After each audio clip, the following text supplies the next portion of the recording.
pro wrestling organizations all over the country, but there's only one Pro Wrestling Ego.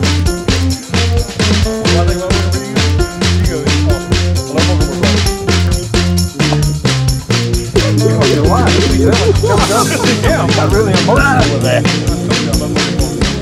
Robert, great experience. It really is. He lets us do what we want, how we want, when we want. I got no choice. Yeah, make more shows going, everything's rolling. It's a great time. He puts his heart and soul into it. I think it's a great experience. Oh yeah. Easily one of the best companies. My name's Rob Allen. I'm co-owner of Pro Wrestling Ego. Merged companies. I used to run a separate promotion, and I love the growth. I love what we're putting in the ring now. The merging of companies has upgraded the talent roster. It's given us an opportunity to really get the fans incredible matches from top to bottom, and we've seen a growth in everything we're doing since we were able to kind of put our resources together. Yeah. Hey, Pro Wrestling Ego is building and it's going to the top. It's going to be the show that and the company that y'all are wanting to go see. So hey, doing security for Pro Wrestling Ego is the #1, and I love it. I love PWE. So does this guy. How about you, Abel? I hate all this, but I like PWE. Pro Wrestling Ego, it's a place to be. Thank you, sir.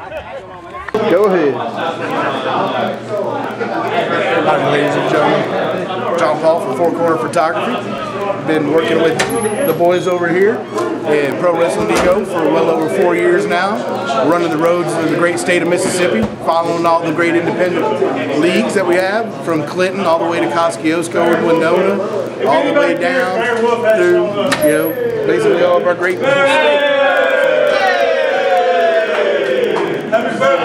Thank you very much, ladies and gentlemen. Hold down your applause.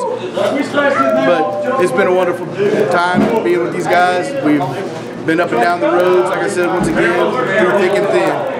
It's Pro Wrestling Ego, it's a family. That's for sure. All right, bud. Thank you. All right. Today is May the 28th. We're headed to Louisville, Mississippi. It's 11:56. We've got the ring behind the truck. Got about a 2-hour drive. And surprise, surprise, our check engine light just came on. Okay, close to it, but okay. Wish us luck. Alright, tell me what we're going to be filming about and we'll go from there. Well, when we get to where we're going. What do you want your documentary to be about? Just about how hard it is to start, launch, run, and promote independent wrestling event. Alright. Let's start off at the beginning.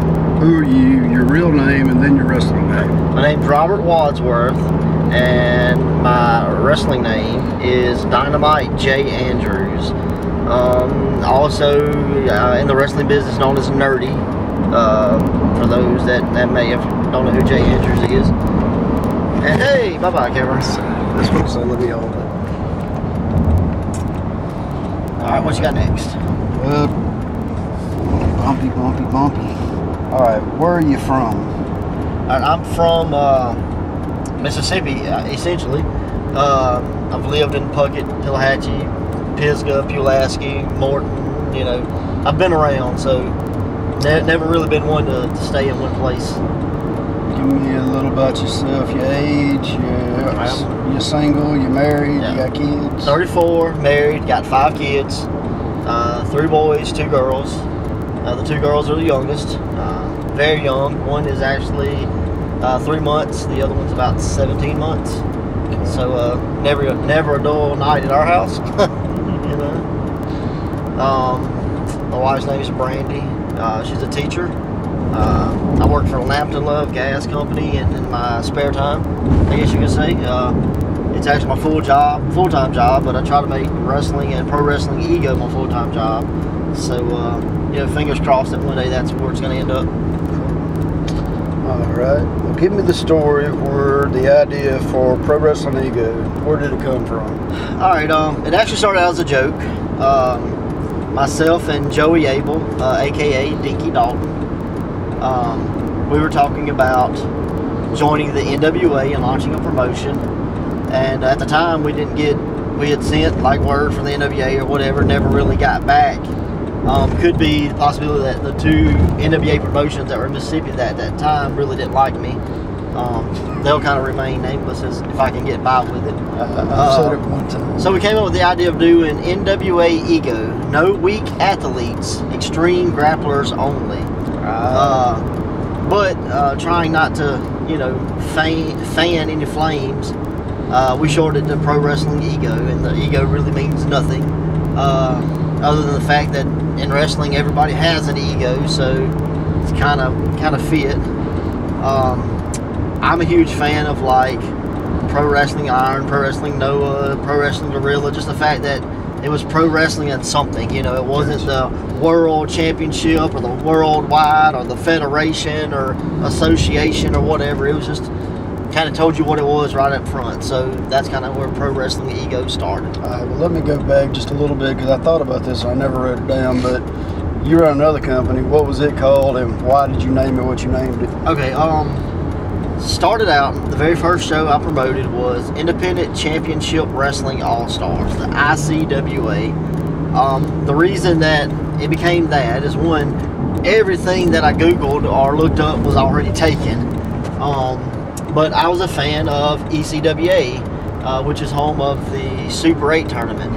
So I was like, ECWA is kind of different. It's 4 letters. Everything else is 3. So automatically just having 4 just kind of made you stand out. So ICWA was born. First show we had Jake the Snake Roberts. Allegedly was, doing some illegal activities in his own personal locker room. And gave us a really crappy match. But hey, we had... How long was the match? 30, 45 seconds. I don't know. It's I'm going to swing at you, you duck, give me the DDT, then you cuss out the fans and leave. So, that's kind of what we got. All right. But thank you, Justin Matthews, for doing the honors there for old Jakey Jake, who allegedly was trying to charge people $10 for just walking by him and taking a picture with their phone, and if they wouldn't give him the $10, he tried to argue and fight with them to make him delete the picture. But that's allegedly. I'm not gonna say it happened. It's just allegedly happened. Rumor has it, that kind of thing. So yay, the birth of wrestling in my world. So well, let me get a little bit further back. I told a little bit of this story, but I'm gonna let you tell it too. When I first met you, you were at, I'll just say Battle Zone. I'll leave it at that. Yeah, NWA Mississippi, also known as the Battle Zone. Well, tell about your shirt and your chair. All right, well, I knew if I was going to do anything, I had to get noticed. I had to remember watching ECW, and they had the hat guy. So I was like, well, I'll do something similar. So I took a white T-shirt and some stencils and wrote "Use my chair" on the shirt, and it was in orange, and I had this old chair that I found in a dump, spray painted it orange and said "My chair" on it, and I basically became like that guy in the crowd that stood out, so that's kind of how I got my first start. It's just basically, standing out in the crowd, fronted security guards, which is Mr. Shay Crosby here, your director, producer, all that kind of stuff for this documentary. Met him, and come to find out he was training, and he was also, I'm gonna say wrestling, but wrestling for this company called Wrestling for Christ. So he let me come hang out as they trained, which was just him and another guy trying moves on each other they saw. So. Well, we knew the bump process, but you knew the flip bump. Right. I just taught you the rest of it. Yeah, because I had my little backyard league, which was the MWF, My Wrestling Federation. Was that chicken yard wrestling? Yeah, it was that chicken farm. And our heavyweight champion at the time, I think he was 6 years old, so you can see how extreme we got in our backyard wrestling. We essentially would just take a quarter and flip the quarter, and whoever won the match. So sounds better than some of the stuff we see. Oh, today. Absolutely. So for some reason, the 6-year-old had a lot of luck. El Cabritos, right here in Carthage, we did an autograph signing there years ago. We ran a show in Carthage, Mississippi. It didn't do very well. Is this where we had the midgets that time? Yeah, okay. the midget show did really well. Hey, let's come do this thing for the Catfish King. It didn't do very well. Gotcha. All right. Well, tell me where we're going today and what is this show about? We're going to Louisville, Mississippi. Hey, look, a sponsor on the billboard, Pepper Nodum. What's up, Pepper? We're going to Louisville, Mississippi, to Louisville Coliseum. We're doing Mayhem in the Magnolia State, which is a salute, tribute kind of thing to Mississippi legends.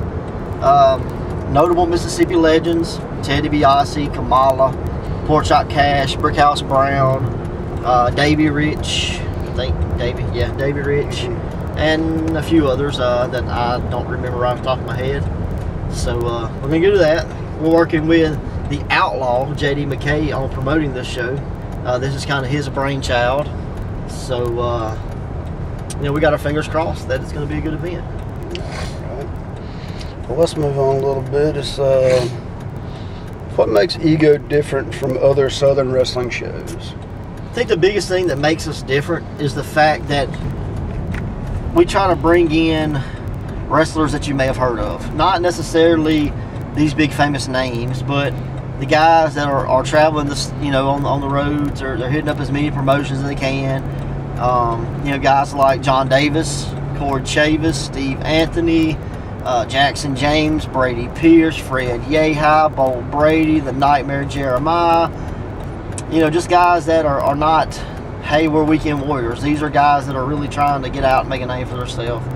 So that's what makes us different. Is no other promotion is bringing in outside talent. They have this core little roster of 10, 12 guys that only live in that little area. They only wrestle at that one promotion.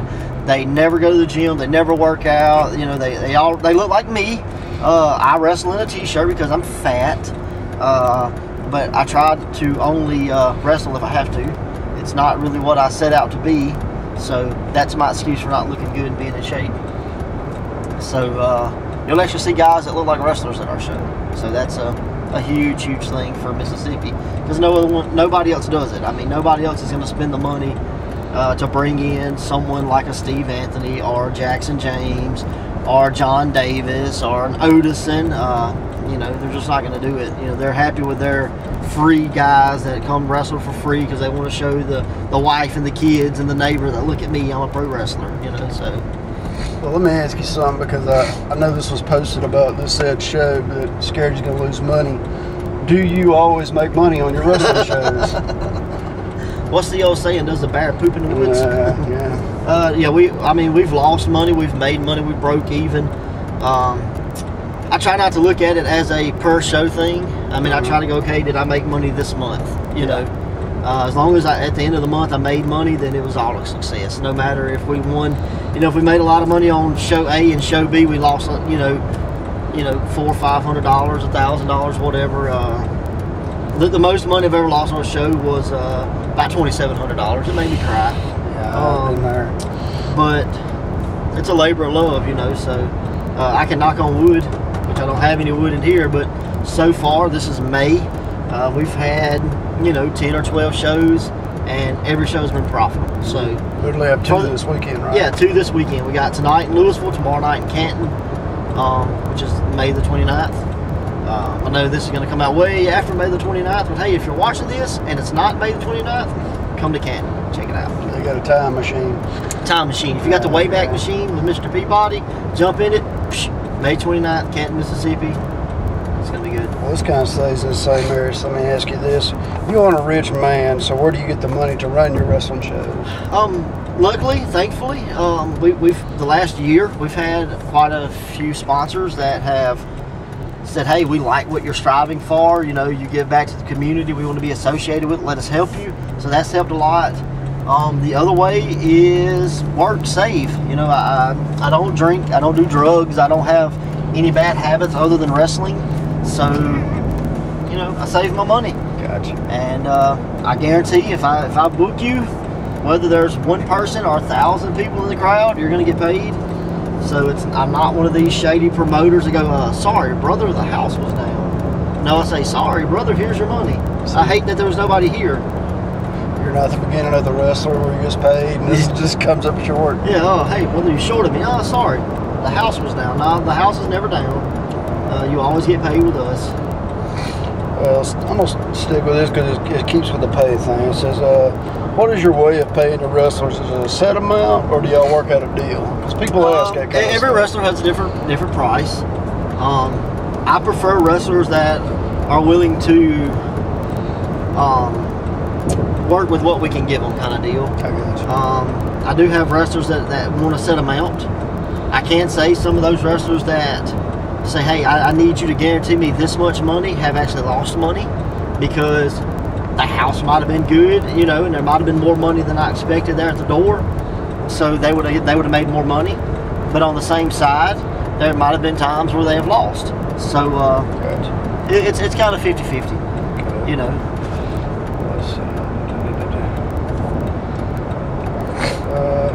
Well, how long do your shows run, like time-wise? We try to stick to a 2-hour time limit. There have we've never really had anything to go over maybe 2.5 hours. Not in the last couple of years. I just feel like that 2 hours is long enough. You know, like I'd love to. If it was me, I'd do a 10-hour show and have 150 matches. But I don't figure anybody's gonna sit there that long. This one today's gonna come close. Yeah, today because it's kind of a special type thing, with it being a tag team tournament, a battle royal, 6-man tag, and a grudge match. We're looking at like 11 or 12 matches. So if I had to guess, probably closer to the 3-hour time limit. But it's a rarity. We don't do this very often. The only time it may come close is with the Southern 8. Normally it runs a little longer just because you get more matches because it is a tournament, and I try to have at least one match to kind of break up that whatever word I'm looking for. Monotony? Yeah, that word. I got tongue tied.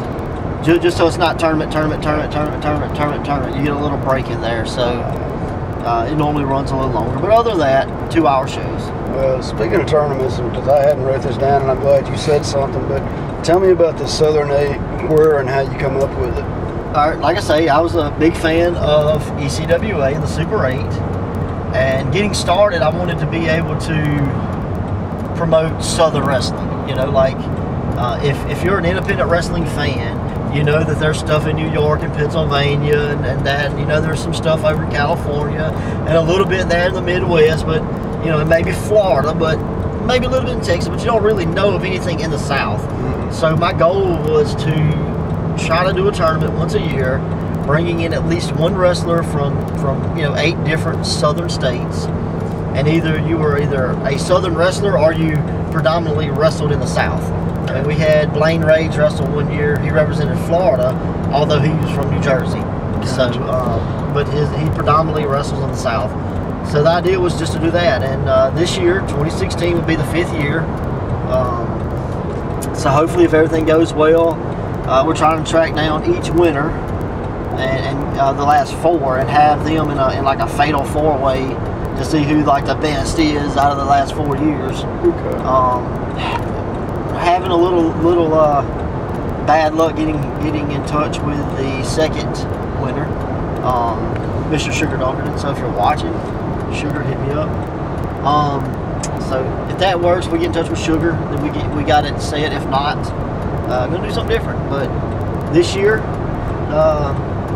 it's gonna be a big event. It's the 5th year, so we're gonna try to make it special. So you'll never know who's gonna be in it. And it happens in November every year. I was a big fan of Survivor Series and that kind of thing, so that's the reason it became a November event. And for the last 4 years, we've had a Survivor Series style match to go along with the tournament. All right. What is your goal for Pro Wrestling Ego? Is it TV, just local shows, internet show? What's your ultimate goal? I mean, like with any business, it's just to be successful. You know, I'd like to get to the point to where Pro Wrestling Ego became the wrestling in Mississippi and not just a wrestling company in Mississippi. I know that you'll never shut down some of these companies, and that's not really the goal. The goal is just to be, I hate to say the WWE of Mississippi, but essentially, you know, like we want to be the biggest show in town. I study other promotions, Ring of Honor, Jakara, Main Event Wrestling in Texas, which is doing huge events.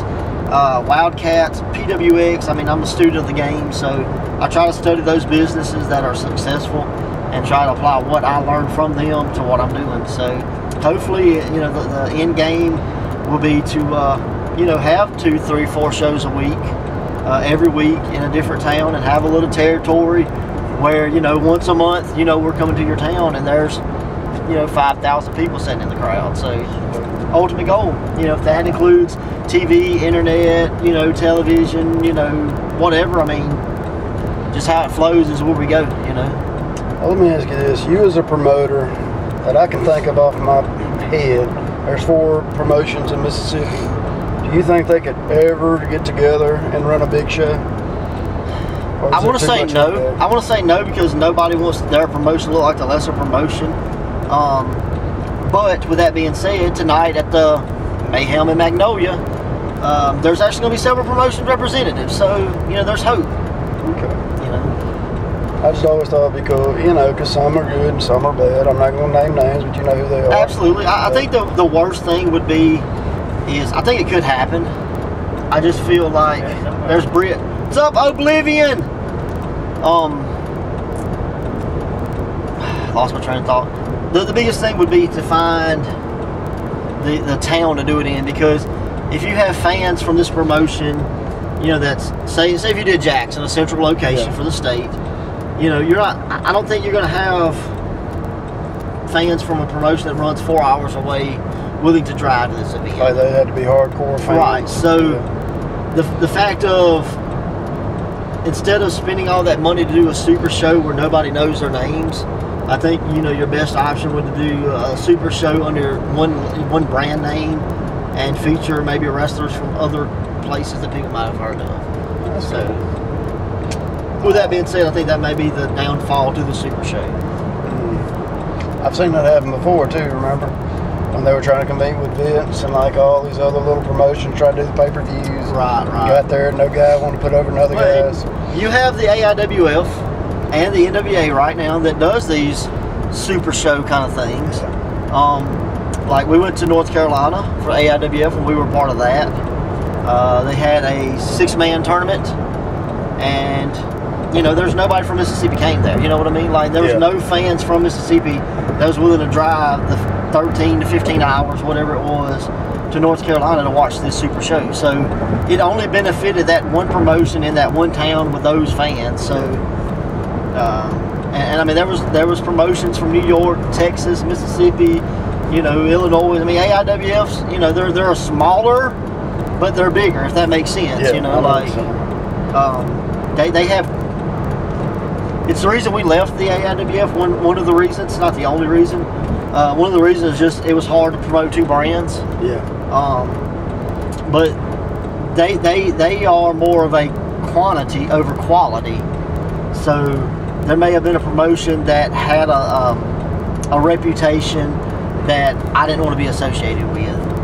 So it's no knock at AIWF. That's their thing. We knew that going in. So I mean that was one of the reasons that we left AIWF. Sorry, Matt Classic, I still like you. Because they had some good champions. Yeah, absolutely. I mean, they try. You know, Salem Center Cities. Right now, Damian Wayne's their heavyweight champion, doing an awesome job. And they have promotions in different countries. I mean, they got Australia and Germany. They got promotion in the UK. So it's a big event. It's a big thing. It's just the promotion that's representing that state or that country or whatever may not be the best promotion in that area. You know, that's the only thing. Well, let me ask you this, since you're talking about kind of traveling, do you ever think you will carry Ego anywhere besides Mississippi? I think so. There's been talks to go to Alabama, and there's been talks to go to Tennessee. We would love to go to Louisiana, you know, but you know that may be 10 years from now. I got you. Our goal is to become as big as we can here, you know, and then once that, then we travel out. I don't think we'll ever become the promotion that you're gonna say, oh, I saw them in New York or I saw them in California, yeah. But we're a Southern-based promotion. We want to stay Southern-based. So as long as we could, you know, hit these, you know, 13, 14, 15 Southern states. I know that there's technically 13 states, but there's a couple, you know, that are right on the line that could be a Southern state if they wanted to be. Yeah. So, I mean, I think there's an opportunity to do that. It's just, who knows the time period, you know, the timeline to do that. It's not a rush, and it may never happen. I mean, that's just, you know, thinking out loud. So, look, chicken truck. There's something you don't ever see. Too bad there's chickens. That's empty, bro. Yeah. Welcome to Mississippi. But, all right, well, I'm going to stop it right here unless you can think of anything else. No, just check us out on Facebook, Instagram, Twitter, all that stuff at Pro Wrestling Ego. Be continued at the show itself.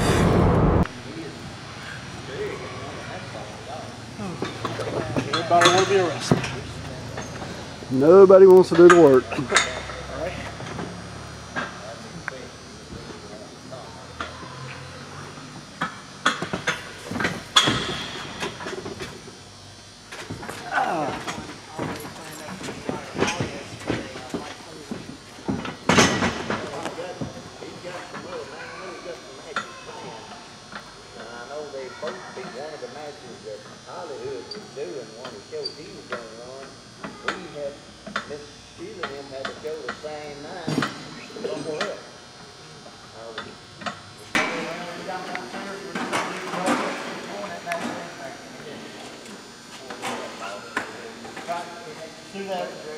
Come around this way.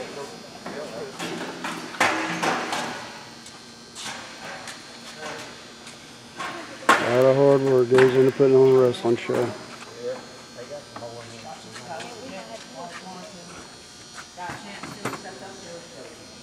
Another 55. Yes, sir. Anybody ask you that? Come on. That's exactly the answer they're looking for, I promise. Okay. That's a. I've never been told. You'll get more respect from guys that make money by saying, why do you want to be a wrestler? To make money. You know?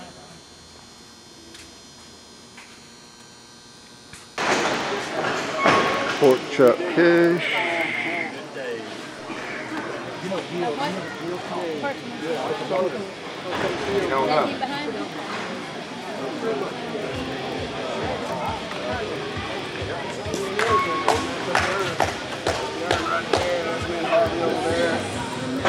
Jericho right there.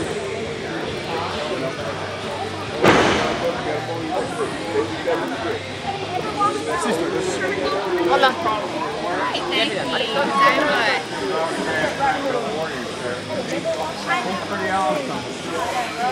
Rainbow Warrior out of rainbows. All right, brother.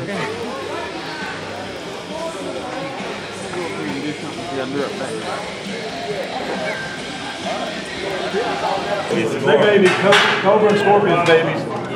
But they have to be good for them, yeah. Good to deal. Cobra King, you don't really just whenever.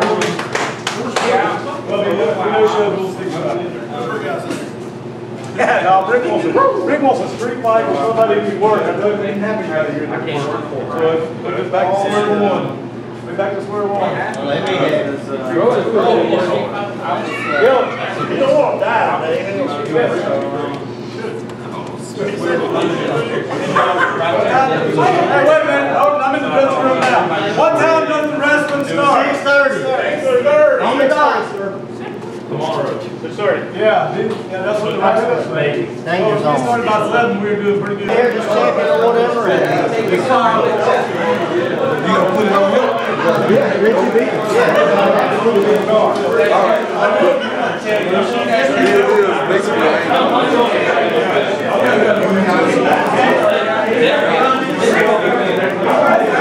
All right, out of the blue, you get to wrestle a Mississippi legend, Brickhouse Brown. So how do you feel about that tonight? Very nervous, very nervous. Was not expecting it. I was expecting a battle royal. They also said I might be in the tag tournament. That got scrapped, and I'm in the street fight with Brickhouse. So he was on my first show ever working, and all I can remember is at the end of the show how he got in the ring and all the kids got in there with him. I always wanted to be like that, you know. But So you got chills? got chills. I just got them right then. So Don't worry, so did I, brother. My hair is literally standing up. it's crazy. Really honored to do it. I'm glad you are, brother. I'm proud for you. Thank you. Chasing him like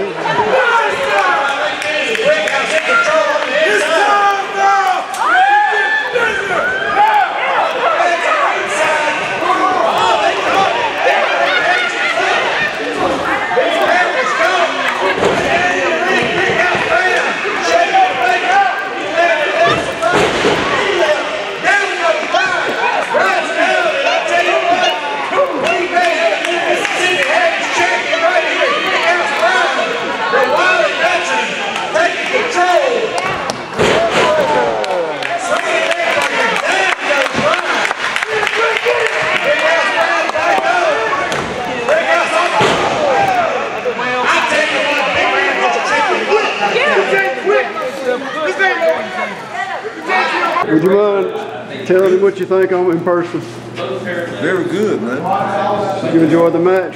Yeah, yeah. He was easy. Cool, bro. He listened. He didn't miss nothing. He did good. Everything's right on time. He's cool. All right, well, no problem. I wanted to say just I guess just a wrap up on the weekend we had, where we had the tribute to the legends of Mississippi kind of deal. That show took place in Louisville. I'd say it was a decent turnout for the first time. We had a few legends that didn't show up, and then we had some unexpected legends. We honored Brickhouse Brown, Pork Chop Cash, and got a little surprised by Mr. Hughes. So I thought it was a cool concept, you know, just kind of giving back to those that paved the way. Pork Chop Cash, you know, he's been around, done everything. A lot of people may not have heard of him because he really got famous before the territories ended. But he's wrestled all over the world, more or less. Pork Chop's one of those legends that he always wants to give back. I mean, he may pop in at any time, you know, and just sit in the back and just, you know, just spread his knowledge to the younger guys. So Pork Chop Cash, if you've never seen him, just YouTube him. I'm sure he's got some things on there. Brickhouse Brown was there, and Brickhouse, for an older guy, he's still in great shape, you know. That night he came out and he was interrupted accepting the little nod that we gave him by Paul Wright. So we got to see a match, and I'm not going to say it was a 5-star match by any means, but it was definitely a brawl, and it was a really good match. So, you know, he's another guy that's, you know, he doesn't mind sitting down and spreading the word to the younger guys. And same thing for Mr. Hughes. Mr. Hughes has a school, so he's always willing to lend some knowledge to those. And for the fact that he just showed up to support what we were doing and paying tribute to these guys was really cool, because, you know, it was based on either you got famous here or you done a lot of work here, you were from here kind of deal. Which Mr. Hughes, you know, I'm sure he made a trip through, or once or twice in Mississippi, but never really made his name here. But just the fact that, you know, he thought it was so cool to do to pay tribute to those guys, that he came and supported. So that was our show. It was a really good night. We're going to try to do it again next year, so look forward to it. All right, we're here at another shade tree for the Pro Wrestling Ego documentary, and a nice wall behind you.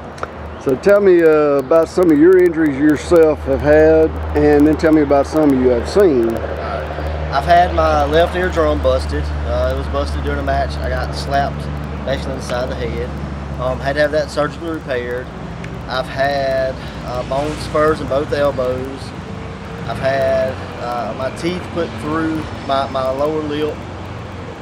Teeth put through the inside of my gums thanks to a slap from Rodney Mack. I get slapped a lot, obviously. I've had bruised heels. They were bruised so bad that I couldn't walk for like 3 days. And currently I'm dealing with a pinched nerve in my back that affects the right leg. It goes numb, has pain, almost like if if you were getting burned on the bottom of your foot. So that's always fun to deal with. Those are pretty much the majors that I have had. I've seen Justin Matthews. He had broke his neck. Not sure when it got broke.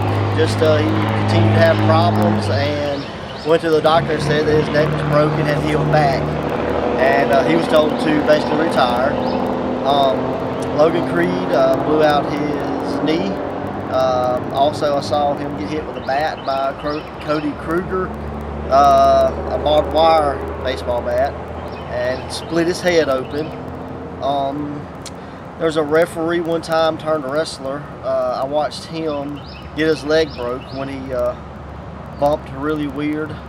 So that's remember, lack of training gets you broke legs. The Nightmare, before it was the Nightmare, I believe he broke his hand. I think he took a cannonball from a guy and snapped his wrist. I saw a wrestler named Crackerjack, aka Mark Orton. He was going to do a dive off a platform at a rodeo arena type place, and he went up just to kind of get an idea of how high it was, fell, smacked his face on the concrete, and fell about another 10 feet onto the dirt. They said the reason it wouldn't hurt any worse than just busting his face up was when his face hit the concrete, it knocked him out, so he wasn't awake for any of the other 10 feet. It's kind of horrible that I'm laughing about it, but it's one of those wrestling things. He's still alive, so. Yeah, I mean, he's fine. He's had matches since then. I know there's probably more that I'm leaving off. I know Lucas Frost had back surgery and hand surgery, maybe? He broke his hand because he put his hand up for a chair. That's right, but he also had back surgery. I think he had maybe a disc or something in his back.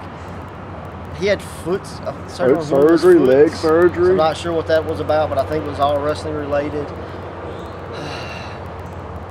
Man, I'm sure there's others, and I'm just kind of drawing a blank. But yeah, wrestling's really real. You know, I tell people all the time that, you know, the F word, the fake word, is bad. Is it predetermined? Is it show? Absolutely. But you know, from bell to bell, it all hurts. You know, it all takes a toll on our bodies. So, you know, that I hate the F word. You know, scripted, predetermined, whatever, but fake is far from it. One thing I read and saw earlier, actually, it was by the same guy. It said you can't fake gravity. Oh, absolutely, absolutely. I mean, what goes up must come down, and sometimes it comes down very fast. You know. Also, I done a dive once and didn't get caught. I don't know what that was about, if it was miscommunication or if the guy's like, hey, screw you. But dove over the top, you know, back bumped on the floor, knocked me out for a little bit. And also I dove once on a guy, and I did a dive where I ran and springboard off the second rope across the opposite rope and did like a swanton on John Evans. He caught me, but in the process, the crowd had been spraying silly string, and the oil, I guess the oil out of the string made the floor slick. So when he caught me, he actually power bombed me on his ankle. And if I'm not mistaken, I think it broke his ankle, or maybe like a hairline fracture or something like that. But I know he still has problems from that. So I guess that's another injury from wrestling. So, you know, these guys out here, we're out here just, you know, killing ourselves for, you know, whatever reason, who knows. But wrestling's real. Let me ask you this: when y'all got hurt, did you stop the match? Oh no. Okay, of course not. The show must go on. You know, actually, in the match with John, he was supposed to go over. That he was in an angle storyline there. He was, you know, the dominant guy was just stopping by, and I literally had to be like, get your butt in the ring. So, like, he got in the ring, and as soon as he did, I kind of did the old, you know, Stone Cold Owen Hart thing, and I just kind of fell over him, and he almost rolled me up because he was crying a little bit. Sorry, John, hate to put that out there, but yeah, I made him pin me just because the show had to go on, you know. So that's what I was thinking about. All the injuries, like, I was carried away. I didn't have an option. And a lot of my injuries are self-inflicted, I guess. I have a strange need to bump on concrete and the get ground thrown and into stuff barbed like wire that. Christmas yeah, trees. You know, I'm not one of these hardcore guys like I do light tubes and thumbtacks and stuff. I'm scared of anything that kind of pokes me, but from a stupid bump, you know, I've done a few of those and I pay for it every day. I regret that I've done them, but even after being hurt, I kind of, when I do wrestle, I normally pull out one of those, hey, let's do something stupid and give me a back body drop on the ground or something on top of some chairs, and the crowd steals the chairs and you land on the ground or on the concrete or whatever. So yeah, all that sucks, but live in the moment, you know. Nothing like adrenaline. Yeah, it's like crack, man. You get a little taste of adrenaline, you want some more, you know. So but yeah, injuries happen. I appreciate it. I think if anything else, we'll find us another shade tree. Awesome deal. How you doing? This is Pro Wrestling Ego, and this is the nightmare known as Jeremiah, formerly known as Jeremy Awesome. And today I'm going to talk to you about wrestling injuries. A few of the injuries I've accumulated over the years is I've broken my nose twice, I have dislocated my shoulder, had to have full reconstructive surgery on my wrist, about $50,000. I currently have a torn meniscus in my knee. I've tweaked this ankle, and actually last week I've been having trouble with my elbow because some jackass power bombed me on a chair. That's all the injuries that I can think of right now. If I get one tonight, I'll get right back with you. I am Lucas Frost. I'm Grayson Echoes. We are the greatest tag team in PW history. You want to know about my injuries I've had in a ring? Broke this finger, broke my wrist, all because of a chair shot. I got a bum knee from concrete, doesn't feel too good. I got a bum shoulder, probably within the next 2 or 3 years, I'm gonna have some surgery done. I got a jacked up neck, probably within the next 5, that's gonna have to need some work done too. Is wrestling fake? No, wrestling's not fake. We get beat up on a nightly basis. Bodies aren't supposed to do that kind of stuff, and we pay the price for it. That's what we do though. No complaints. What about you?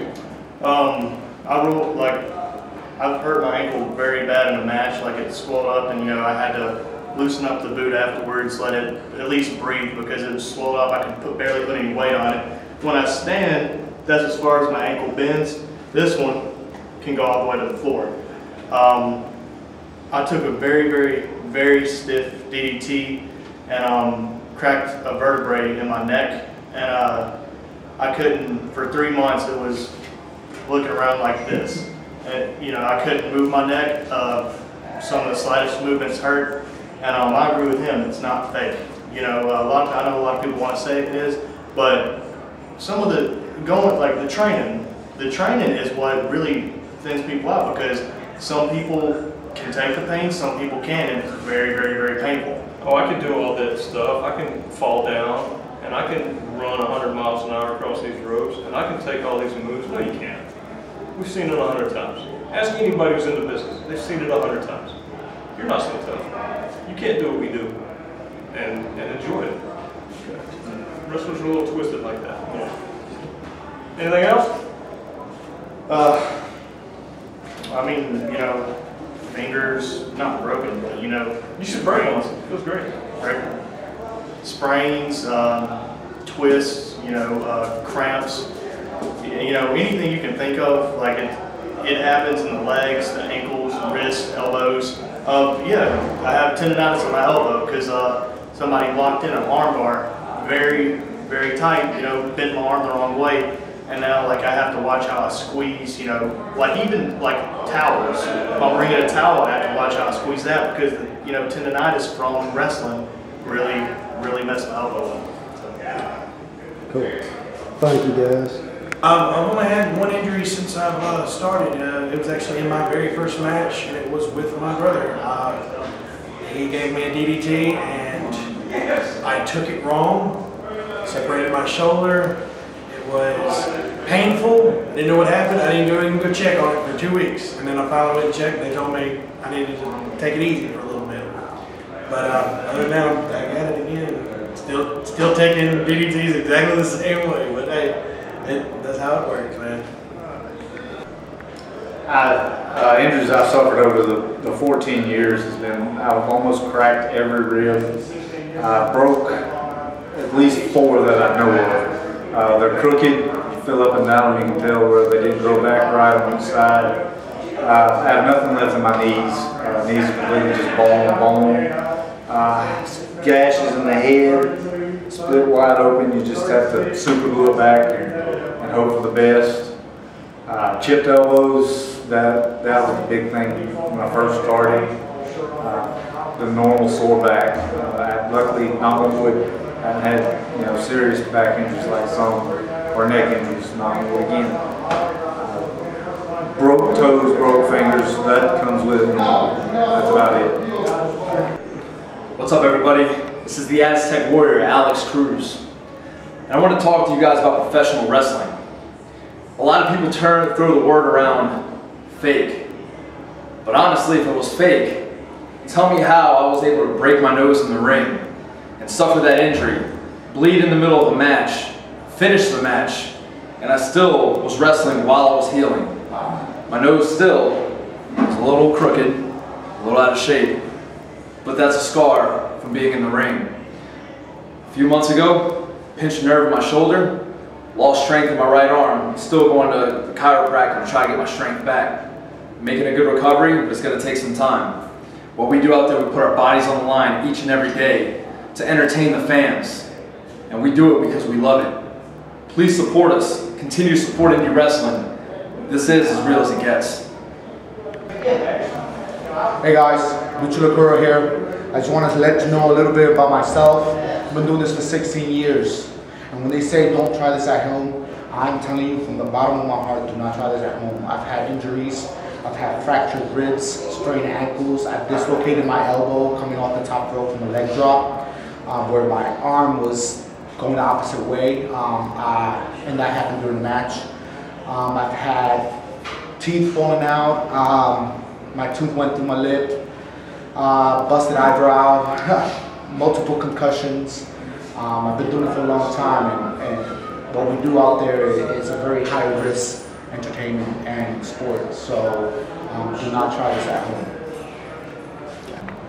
All right, let me ask you about your advertising as far as your flyers go. The other day I saw one that had a picture of 2 fat guys on it, and that was supposed to be your pool, honest to God, and it looked like crap. I wouldn't go see it. You couldn't pay me to go there for free. Well, you just said it. I mean, flyers are the first look that a fan sees of your product.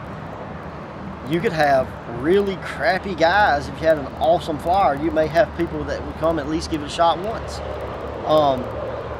I'm not going to say we have the best flyers in the world. Obviously, anything can be topped, but we are far from the worst.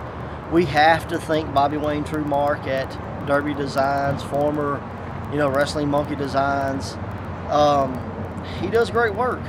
Not saying he's the best, but he is so far above anything that's being put out in our area. Like a 15-year-old? Yeah, absolutely. I mean, why people won't take the time to invest in getting a quality flyer is beyond me.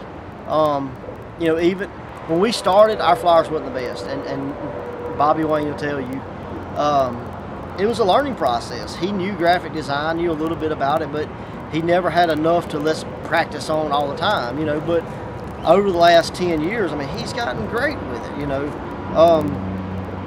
So I don't know if people have really horrible posters because they're unwilling to pay the 30, 40 bucks it costs to get nice posters made, or what the deal is, but I'd advise people to seek out someone that makes a decent poster.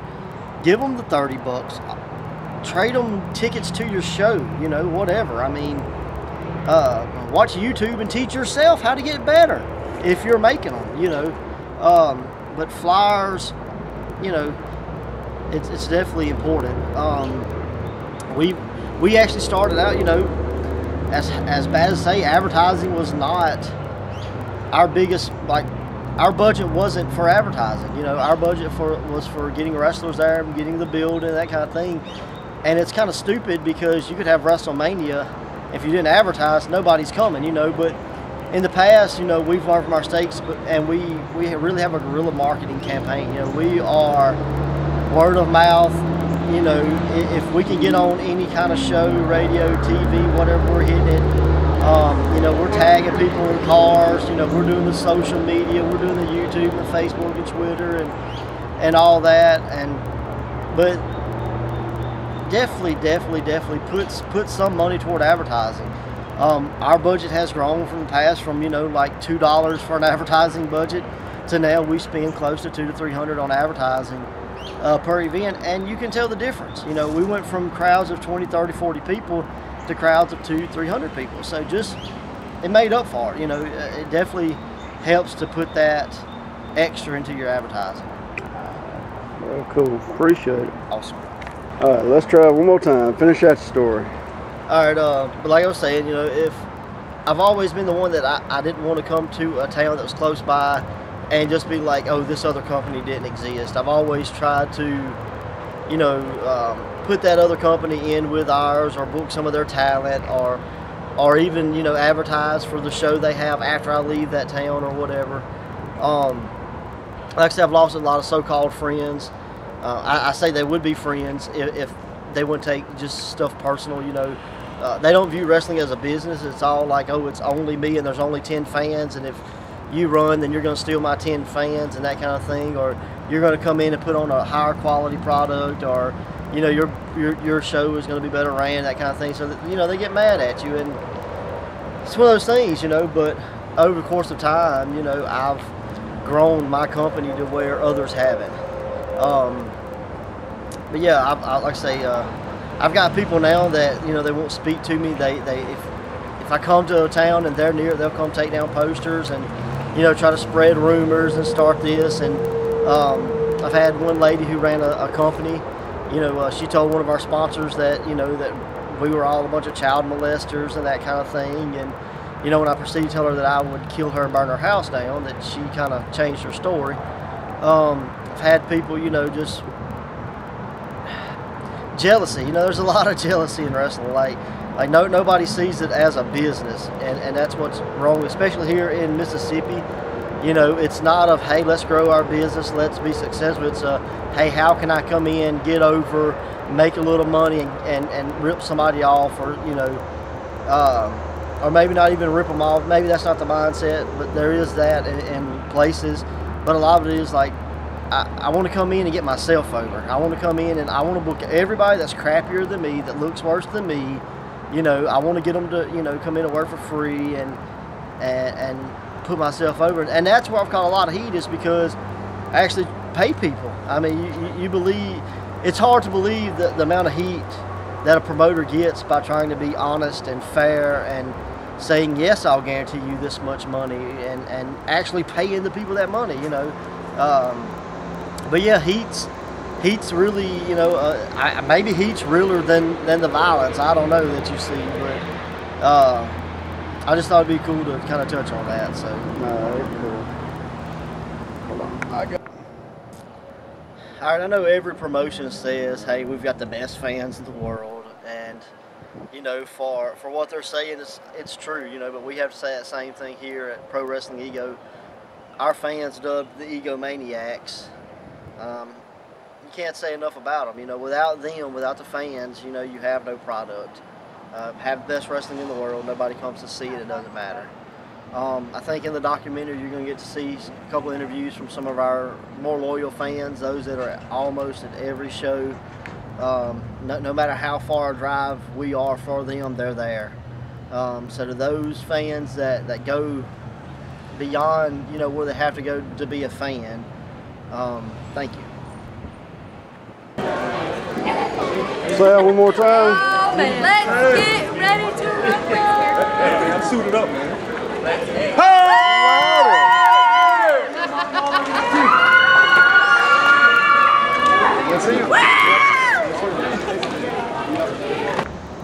All right, here we are one more time. Could you do me a favor and tell me the importance of promos at Pro Wrestling Ego? Promos are definitely very important. It's all about leading the storyline and basically hooking that crowd to make them want to come back. Without cutting good promo, telling good story, the crowd really can't follow exactly what you're trying to portray. I mean, they can say, okay, I know this guy's bad, this guy's good, and this guy cheated, this guy did that, but they don't never know why you done something. So with promos, it just gives you the ability to get over the fact that why you're doing something, and try to hook that crowd in and make them want to get up out of their chair at home, leave the comfort of their house, and drive 30 minutes and pay $10 to sit in a building with no air, no heat, whatever the case may be, and watch what you're doing. So that's where the promo comes in. So promo is very important. Cool. All right, tonight we got Mayhem in the Magnolia State. Me and my buddy Outlaw J.D. McKay. J.D. couldn't be here, so we brought his car. And anyway, me and J.D. we're gonna tag team against two old timers from right here in Mississippi. You know, I'm not worried about anything because when you look like this, you don't worry about much. But JD's a little nervous. He's back there throwing up. It's okay. We're gonna get this. He knows I got his back. We're bringing Caroline. We don't have anything to worry about. And I tell you what, for anybody that wants to step in the ring with us, they can kiss our... Oh, Lord. Tell you something, brother. Here in Louisville, Mississippi tonight, we have Mayhem in the Magnolia State, and it was promoted by Pro Wrestling Ego, the pride of Mississippi independent wrestling. The Outlaw J.D. McKay was proud to be associated with this, and anywhere, anytime, any place, you see the Pro Wrestling Ego logo. You need to be there for the best in pro wrestling on the independent scene. Come on, check it out. No. There's a lot of pro wrestling organizations all over the country, but there's only one Pro Wrestling Ego. And this year, Marvelous Monty Warbucks was in the Great Southern 8, and he got cheated out of what is rightfully his. So this year, coming up, mark it down, write it in the book, I will be the Pro Wrestling Ego heavyweight champion because I'm that much better than everybody else because I am marvelous. That's why I ain't fall. That's why I ain't hit the ground. Did the fan, was you assaulted? I was assaulted by howling monkeys and mouth huggers once again. And that's why when we come to the 601, we always scream 504 because these mouth huggers in Mississippi do not know how to act. They have no home training and their mamas ain't raised them right. Mouth breathers all day long because we know how to party like it's Mardi Gras. Hey guys, just want to thank a few more people. I know I've thanked some sponsors and some people that have helped us along the way. But there's a lot of people that have helped us in the past and are still helping us today. Guys like Terry at TLS Lighting, Thomas at Family Termite, George McCullough Enterprise, Michael Stevens with Forever and Always Captured Memories, and anybody else I'm leaving off. If you've ever helped Pro Wrestling Ego out, man, from the bottom of my heart, thank you. Okay guys, hope that you get a good understanding of what it takes to put on a wrestling event, a little history of Pro Wrestling Ego and what all we do to make sure the product is as good as it is or as bad as it is. I guess that's a matter of opinion. Through this documentary, I know you're going to see just a very short clips of things that happen and maybe some stuff that doesn't necessarily happen on every show. Not all our shows have, the ledges on it, and, for that matter, some of the wrestlers you saw on these shows are not always there. But for Pro Wrestling Ego, I mean, it's definitely it's a project that I put a lot of time and effort into, and not just me, but a lot of other guys like Daryl Troth, Michael Crosby, Rob Allen, Chuck Lauderdale, all the guys at Ego. My wife, Brandy, she puts up with me way more than she probably has to. So just hope that, you got a little glimpse of what we do here at Pro Wrestling Ego. Hashtag Pro Wrestling Ego here on social media. Thanks for watching.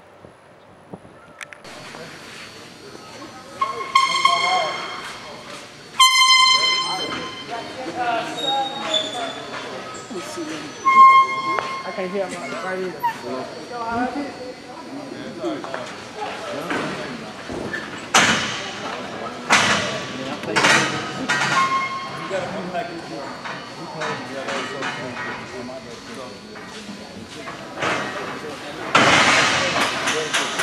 It ended up being more of a benefit than I think they did really well. I think they did about 3 bills in the concession stand. But once I get all of it sold out, I probably broke even. Good show, man. Thank y'all so much. Like I said, we couldn't have done it without you. Okay, guys.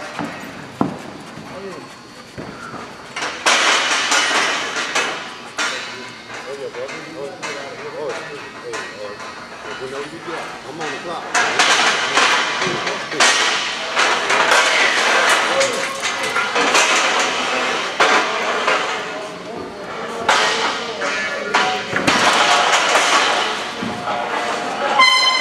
After a long night of pro wrestling ego, this is what it comes down to. You got to put up the ring, put up the rails, put up the chairs. All the glitz and glamour is now gone, and now it's time to go home. You tear it down, you put it up, in a couple of weeks, or hell, as far as it goes tomorrow, you'll do the same thing over again. But that's the wrestling business. To do it again tomorrow, baby. The glitz and the glamour. It all goes down and goes away. Fans go home, wrestlers go home. But it'll all start back tomorrow. This has been Pro Wrestling Ego.